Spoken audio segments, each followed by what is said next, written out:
everyone, Luke here, Guardian Fleet Safety. Back looking at another build we just completed. This is 2021 Chevy Silverado SSV for the Lower Sioux Tribal Police in southern Minnesota. So let's look over what we got on this thing here. First and foremost, we got the Westin heavy-duty push bumper with the SoundOff signal N-Force lights in the crossbar and on the sides. Dual 100J siren speakers. And we have a N-Force interior visor bar. Put a spotlight in it. We got the SoundOff signal intersector lights under the mirror.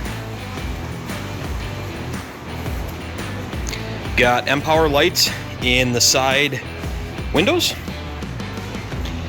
mPOWER lights down on the side above the wheel well.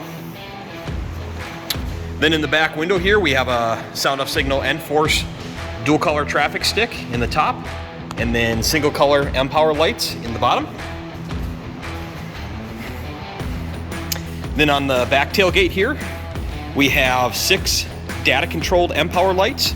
So those are essentially an arrow stick that is going to match the same one up in the back window. And I'll show you that real quick here. We'll go ahead and turn the arrow stick function on, and you can see what I'm talking about. So it perfectly syncs up with the arrow stick in the back window to provide a nice uniformed, traffic direction there. And again, as we always talk about, it's got that badge. You know it's built right the first time. Built by the best, right here at Guardian Fleet Safety.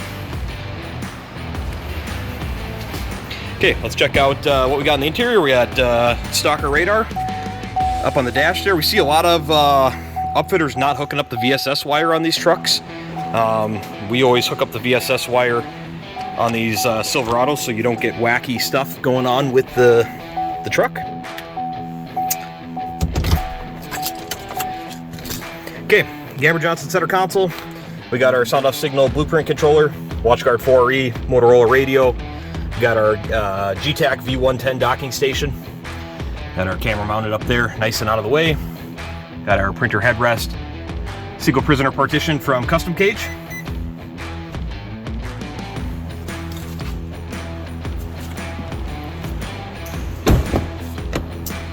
Satina dual weapons rack. That's kind of what it looks like in the back window. We got our antenna hanging down there. And then those lights are nice and tucked behind the headrest there.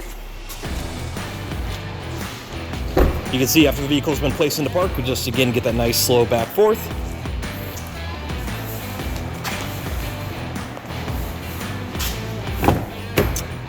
Here you can see where the prisoner's at. The light is protected by the window bar so they can't grab it and mess with it.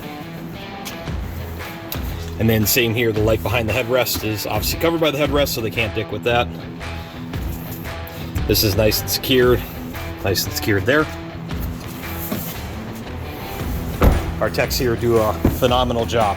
We have really high standards that they're all held to, and it's really evident in the installation quality that they produce here. Showing you behind the front passenger seat where we have our electronics. So easily serviceable. They got to change a fuse for something right behind the seat there. And what that does is it allows the area under the rear seat to not be clogged up with a bunch of equipment, because we know from experience and seeing competitor builds that area gets all kinds of jacked up. So on our build, the only thing that we have under here is just the radio amp. So all of this area here, everywhere else is free to put equipment. And that's why it goes up on the front of the cage. We had a couple people message us on Facebook and say, hey, why don't you put that in the center console? Well, the reason is it's hard to get to in the center console. The other reason is if you spill your pop or your coffee, your big gulp, your 64 ouncer on there, you're gonna short out a whole buttload of equipment. And we have seen that happen. We have a competitor locally here that does that with a lot of cars, and we've had to replace a handful of stuff of theirs for that exact reason. So putting sensitive electronics in the center console, very bad idea. So we don't do it. Okay, that's all I got, guys.